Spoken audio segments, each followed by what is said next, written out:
நலம் காக்கும் ஸ்டாலின். உங்கள் குடும்பத்தின் நலன் அரசின் பொறுப்பு.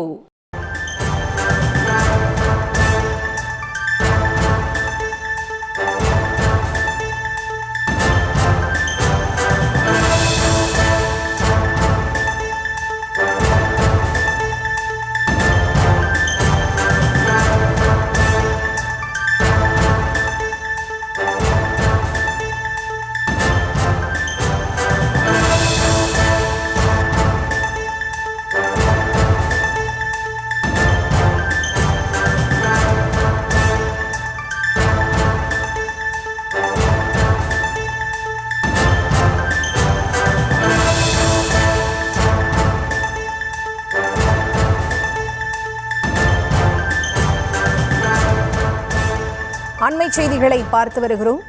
முன்னாள் திமுக தலைவரும் முன்னாள் முதலமைச்சருமான கருணாநிதியின் 7ஆம் ஆண்டு நினைவு நாளையொட்டி அமைதி பேரணியானது தொடங்கியிருக்கிறது. முதலமைச்சர் ஸ்டாலின் தலைமையில். இது தொடர்பான முழுமையான விவரங்களுக்கு இணைகிறார் எமது செய்தியாளர் பாரி கார்த்திக். அவரிடம் பேசலாம். வணக்கம் பாரி கார்த்திக். இந்த அமைதி பேரணியில் யாரெல்லாம் பங்கேற்றிருக்கிறார்கள்? எந்தெந்த சாலை மார்க்கமாக இந்த பேரணியானது செல்கிறது?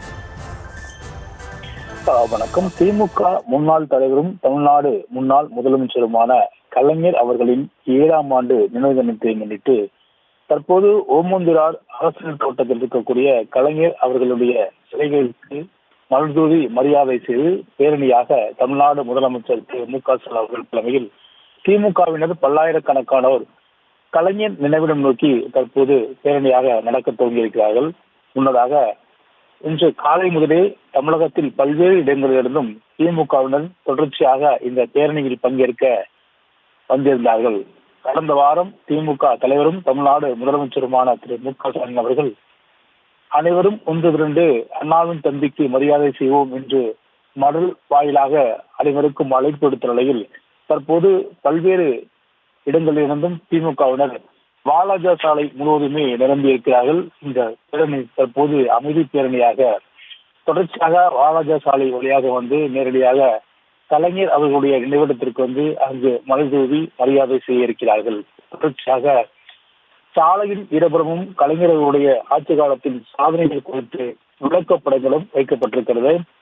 குறிப்பாக பெண்களுக்கு உள்ளாட்சிகளில் 33% இடஒதுக்கீடு வழங்கியதும், மேலும் பெண்களுக்கான முக்கியத்துவத்தை கொடுக்கும் வகையில் அவர்களுக்கு இலவச கல்வி உள்ளிட்ட பல்வேறு திட்டங்களை கலைஞர் ஆட்சி காலத்தில் கொண்டு வந்ததையும் விளக்கமாக வைத்து ஆங்காங்கே பல இடங்களில் மேடைகள் அமைக்கப்பட்டிருக்கிறது. மற்றும் இசை கச்சேரிகள், அதாவது அமைதியாக முறையில் இசை கச்சேரிகளும் ஆங்காங்கே நிகழ்த்தப்பட்டிருக்கிறது.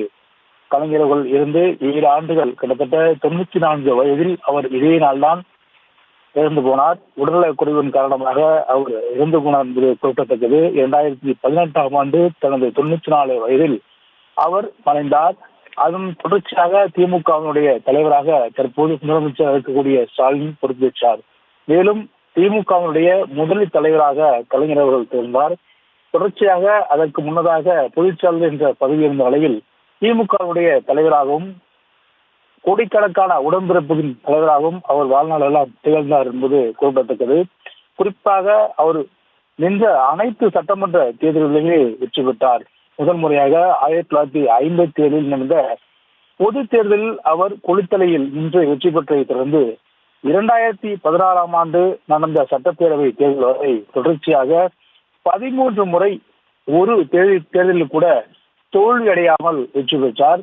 திமுக வரலாற்றில் 2 சட்டமன்ற உறுப்பினர்கள் எல்லாம் எதிர்கட்சியாக இருந்த நிலையெல்லாம் உண்டு. அப்பொழுதும் கூட திமுக தலைவராக அவர் மட்டுமே வெற்றி பெற்றார். அதாவது 2 உறுப்பினர்கள் அவரும் ஒருத்தர் வெற்றி பெற்ற காலகட்டம் எல்லாம் உண்டு. தொடர்ச்சியாக தமிழக அரசியலில் 5 ஆண்டு காலம் தன் வாழ்நாளில் முதலமைச்சராக இருந்தார். அவர் 5 ஆண்டு காலத்தில் இருக்கும் பொழுது நவீன தமிழகத்தின் சிற்பி என்று திமுகவினரால் அவர் கொண்டாடப்படுவார். அந்த அளவிற்கு பல்வேறு துறைகளை செயல்படுத்தியும் புதிய பல்கலைக்கழகங்கள் அமைத்தும் தமிழகம் இன்று தொழில்துறையில் ஒரு சிறந்த மாநிலமாக விளங்குவதற்கு அடித்தளமும் விட்டிருக்கிறார். அது மட்டுமல்ல, இன்று இந்தியாவின் தாயகமாக, அதாவது தகவல் தொழில்நுட்பத்தினுடைய தாயகமாக தமிழ்நாடு திகழ்வதற்கு முக்கியமான காரணம் சென்னையில் ஐடி பார்க் கொண்டு வந்ததுதான் ஒரு முக்கியமான காரணமாக இருந்தது. அப்போது ஐடி பார்க் வரும்பொழுது இந்திய அளவில் ஐடி நிறுவனங்களில் மிகப்பெரிய வேலைவாய்ப்பு உருவாகும் என்று யாருமே எதிர்பார்த்திருக்க மாட்டார்கள். அப்போது இருக்கக்கூடிய சூழலிலே மின்பொருளில் மிகப்பெரிய புரட்சி ஏற்படுத்தி சென்னையில் குறிப்பாக இந்த ஐடி நிறுவனங்களுடைய தாயமாக மாற்றியது கலைஞர் அவர்கள் ஆட்சி காலத்தில்தான். பல இடங்களில் ஒவ்வொரு துறைகளிலும் புதிதாக உருவாக்கினார்.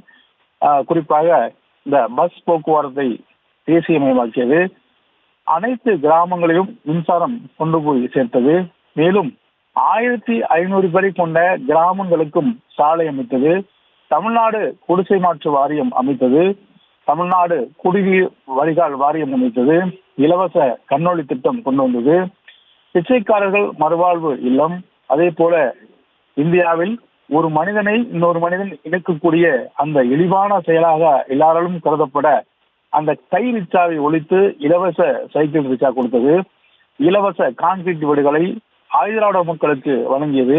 குறிப்பாக பல விஷயங்களை பொறுத்த வரைக்கும் தொடர்ச்சியாக தன்னுடைய வாழ்நாளில் பல்வேறு சாதனைகள் தன் அரசியல் ரீதியாகவும் அதிகாரத்தின் ரீதியாகவும் செய்து காட்டிய ஒரு கலைஞர் என்பது குறிப்பிடத்தக்கது. அதன் அடிப்படையில் தான் தற்போது இந்த பேரணியானது நடைபெற்று வருகிறது.